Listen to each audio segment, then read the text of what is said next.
This is the Investing News Network, and I'm Georgia Williams. We are here in Toronto at the PDAC conference. Joining me today is Kevin Keogh, CEO and Director of Oreterra Metals. Thanks for joining me today, Kevin. Oh, very nice to be here, Georgia. I was wondering if you could tell us your ticker symbol and what exchange your shares trade on. Yeah, we trade on the TSX Venture, and the ticker symbol is OTMC. Fabulous. Oreterra. It's the first day of PDAC. How has it been so far? Oh, it's a good show, and always a good show. This year, I think it's busier than normal. Mm-hmm. Yeah. A good turnout. Oh, yeah. Oreterra is focused on gold and copper exploration in BC, Nevada, and Ontario. Can you tell me a little bit about your preference for porphyries? Yes, porphyry is a principal focus for us, and for those of your viewers who may not be familiar with them, they are typically very large bodies, and they contain a lot of copper, gold, and silver. So they are much sought after by major mining companies because if you're lucky enough to find one, they can offer potential for a long life mine. So that's what we're focused on, is finding them. And I've personally been involved in the discovery of these sorts of bodies before and subsequently sold them off. So we believe that we are on the trail, that we are close probably to finding another one on our Trek South property in British Columbia. Lovely. And those previous ones you discovered were in BC as well? They were, yeah. It was one in particular, called Saddle North for GT Gold, which was a company that I had found, and it's in the Golden Triangle as well. And yes, we had a very successful discovery there, and sold the whole company as a result of it to Newmont. Lovely. Mm-hmm. Over the past year, Oreterra has gone through a major restructuring. Can you walk us through what changed and how the process unlocked value and what the market may be overlooking? Sure. Well, Oreterra and its predecessor, not really predecessor company, but it was known previously as Romios Gold, right? And it had been around many years. So it developed some issues simply because it had been around all those years, but it had some exceptionally fine assets. I knew about those. But there was an opportunity last year to get involved with the company, and I really jumped at that opportunity because they have a particular asset, this Trek South Porphyry copper gold prospect, that in my view is the best prospect of its kind that I've ever seen in my career. And for that reason, I got involved in the restructuring of Romios, and that was a whole series of steps involved since June last year. It culminated in the emergence of, well, not that company, but Oreterra Metals on February 2nd, and a major financing as well. So as of tomorrow morning, you'll see that we're all ready to go, fully financed for what's to come this summer, which is the first ever discovery drilling of the Trek South prospect. And it should be very exciting. Yeah. And you've described Oreterra as a case study in turning around a struggling company with strong underlying assets. What should investors look for when trying to spot that kind of hidden value opportunity? Well, firstly, they should look for assets buried within these companies that the market may be overlooking. And it does help if you have a technical background to recognize those assets. I am a geologist by training, studied some engineering too. And so I had an advantage that way. But I guess the point I'd make to investors is that there are very real assets in some of these companies that have been overlooked. And it is worthwhile taking on the task of fixing those companies for those assets if they are particularly fine assets, which Trek South is. It's an exceptionally fine asset, and it's made all that work worthwhile. And the market agrees with us because the market has given us a lot of money the last little bit to go do the work. They're excited by it. So, to those of your viewers who might be looking for a near-term discovery prospect with a lot of upside, that's what Oreterra offers. That's what Trek South offers.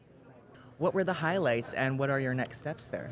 Well, We delivered a technical report for Trek South on just January 22nd, so just a month ago, really. And we did that basically to provide the investor community out there with confidence in the property, right? That it was a real deal. And any of your people, any of your viewers that have an interest in this sector, the mining space, should look at it because they'll see the merits of the Trek property and the Trek South prospect in particular. And in that technical report, we've been very explicit. We've laid out the drill program, the first ever drill program for this coming summer. It's in there in detail. You can see the holes, you can see where they're going to go, and you can see our approach to this thing. So we just tried to be forthright with investors, educate them on the merits of the opportunity, and make them aware of why we think it is such a good target to spend some money on. Right, and it's sort of, coming at the time when commodities prices are doing really well. Oh, yeah. So what do, a higher gold price and a higher copper price mean for your project?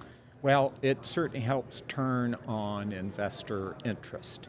Admittedly, over the last number of years, it's been very tough. For those of us that are in the pre-discovery space, we don't have anything yet. In our business, the only thing the market cares about are drill results. And you need a real discovery, one that could become a mine, in order to really attract investor interest. But you can sometimes have that kind of discovery, but if the wider market is not receptive, and it's not been receptive, for many years it's not been receptive. You could deliver terrific results and they just blow it off as nothing. Now it is, like the lights have been turned back on. Maybe 2 months ago they came back on, right? You're seeing it at this show, right? Everybody turns out, a lot of people who weren't here in previous years.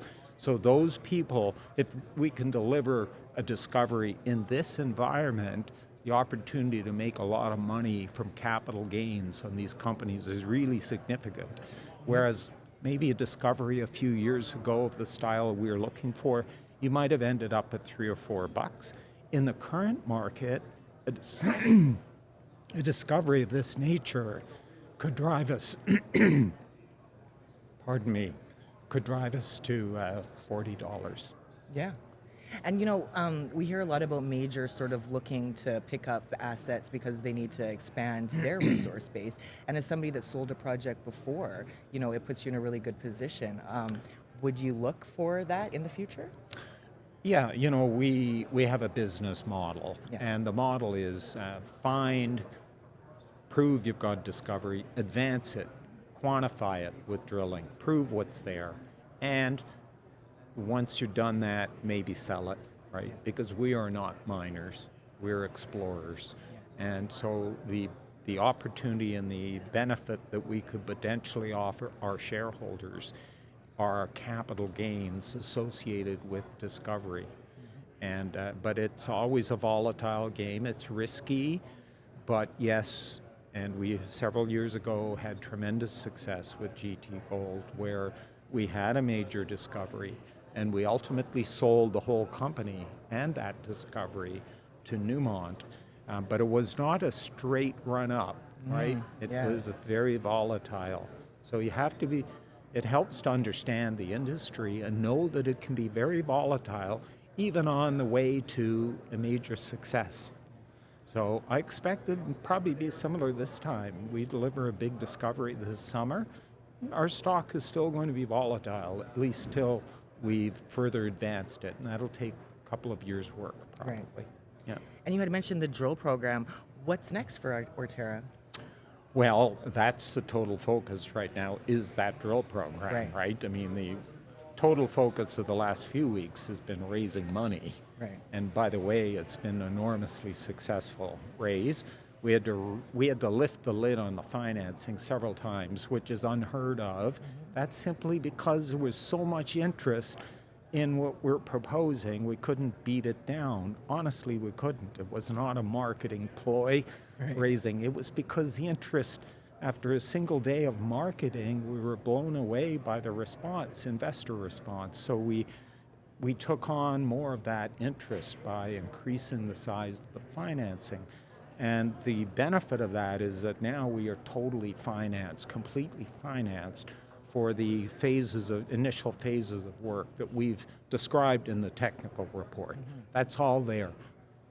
People can participate in Oreterra now, knowing that we have all the money we need to achieve a discovery this summer at Trek South.